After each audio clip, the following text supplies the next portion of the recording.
Stablecoin issuer Circle could cut some of its workforce to maintain a, quote, strong balance sheet. A spokesperson for Circle told CoinDesk, as a result, we have reduced or ended investments in non-core activities and reduced operational expenses, which include a marginal reduction in headcount. At the same time, we have identified new areas for investment and are continuing to hire in key areas of focus on a global basis. Will, I'll pass this one off to you.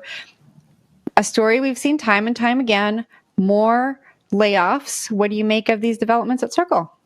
Yeah, I was slightly surprised because USDC coin, which is one of the premier products behind Circle right now, has been very strong over the last 2 years. And even going into a bear market, there wasn't like a huge drop in terms of stablecoin volumes or percentages compared to the rest of the market, right?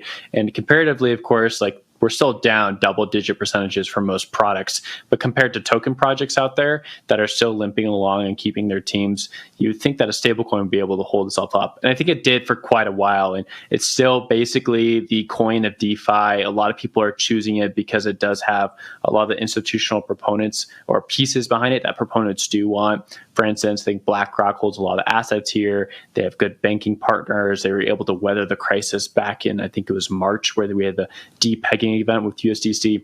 So I was slightly surprised to see this. But looking into some of the information they laid out, does look like non-core activities mainly means probably like around marketing and lobbying and things of that sort. I saw one person who I follow on Twitter just also was a member at Circle, and they were laid off from the lobbying team. And of course, that's an important part of what Circle does, is lobbying on behalf of the industry, getting in front of a key politician, say like, hey, stablecoin's actually useful and a good thing. But maybe right now is not a good time to do that. And so they're just putting their dry powder somewhere else for the moment.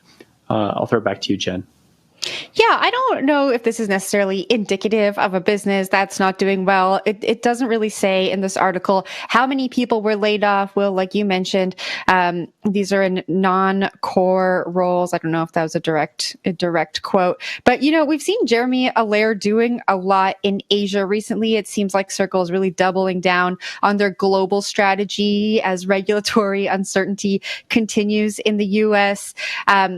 Allaire recently said that they're considering issuing a stable coin in Japan. And he also spoke to a Chinese news outlet and said that China should consider a yuan-backed stable coin to internationalize its currency.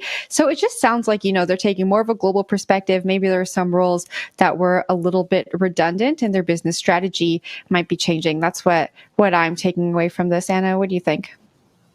I don't know. It's it looks like we're not that much back. Maybe like the crypto industry seems not to be out of the woods with the bear market and all the troubles that it's been facing recently.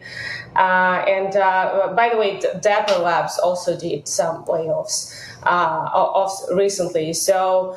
Maybe the bad times are not over yet. Maybe there are still some, crisis stuff going on in the industry, and it still needs to kind of get leaner and, more focused on what's important for it to survive now. So yeah, I hope the companies get better and don't have to lay off people anymore. But it just seems that the hard times are not over yet. Yeah, hard times are definitely not over yet. I think that if you look at the broader perspective, CoinDesk was keeping good track of these things. There's over 30,000 layoffs as of a few months ago. That number probably like slightly higher. But we are through the worst of the bear market, it looks like, especially in terms of price action. It looks like the FTX collapse was sort of the bottom, and these sort of layer bear market layoffs are sort of like the tail end of things before perhaps things get better. But that's just one person's opinion. Jen? What a nice optimistic take. I was going to say, can the bad times really be over if we don't have regulatory clarity in the U.S.? I think the answer is no. But I look forward to good times.